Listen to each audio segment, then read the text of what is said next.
সবাই ভালো আছেন, আমিও ভালো আছি। তো আবার আসলাম আপনাদের মাঝে আরেকটি ভিডিও নিয়ে।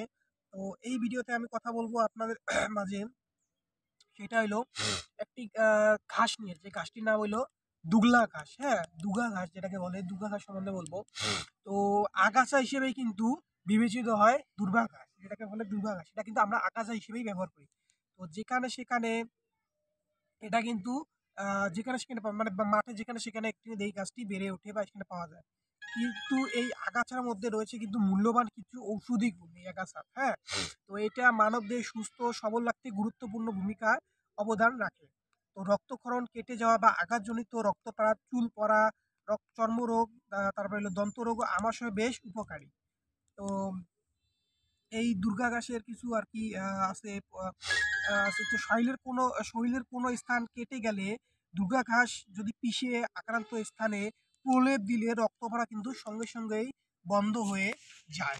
হ্যাঁ, তো এই কাজটি কিন্তু কাজটি কিন্তু অনেকেই করে, মানে মানে এই যে কাঠায় রাখা, এটা এটা কিন্তু বেশিরভাগ গ্রামের লোকরাই সবচেয়ে বেশি করে।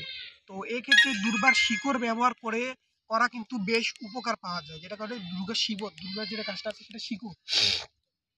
তো বমি বমি ভাব বন্ধের জন্য দুর্গা ঘাসের রস 2 থেকে 3 চা চামচ চিনির সঙ্গে মিশিয়ে 1 ঘন্টা পর খাবেন, তাহলে আপনাদের বমি ভাব কমে যাবে। তো বমি বমি ভাব এটা কিন্তু এইভাবে কেটে যাবে। তো আয়ুর্বেদিকের মতে দুর্বা ঘাস কিন্তু মহা ওষুধ। মুখ, নাক, তারপরে হলো আপনার বিভিন্ন অংশ দিয়ে রক্ত পড়লে কিন্তু এই ঘাসের রস যদি মুখ দিয়ে চাবাই একটু সেই জায়গায় লাগিয়ে দেন, তাহলে আপনাদের কিন্তু সেটা সঙ্গে সঙ্গে এটা পড়া বন্ধ হয়ে যাবে। হ্যাঁ, তো পড়া বন্ধ হয়ে যাবে।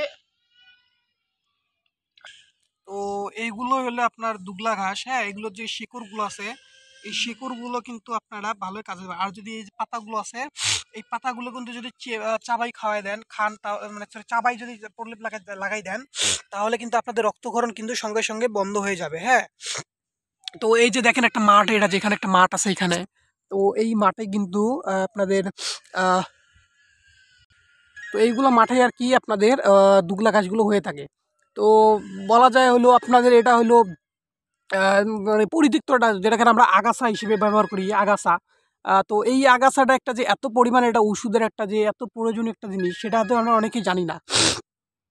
আহ, তো এই তো এইটা হলো অনেক। তো অবশ্যই এখন থেকে যদি আপনাদের কোথাও কাটা ছিঁড়ে যায়, আবার যদি আপনাদের খুব রক্ত বের হয় এবং আপনাদের আশেপাশে কোনো ওষুধের দোকানও নাই, তো তারা কি করবেন আপনারা এই দুগলা কাঠটি সুন্দর মতো কিনবেন। এই দুগলা কাঠটি নিয়ে সুন্দর মতো পরিষ্কার করে একটু পানি দিয়ে ধুয়ে পরিষ্কার করে একটু দাঁতের গোড়া দিয়ে চাবাই সেই জায়গায় লাগাই দিবেন।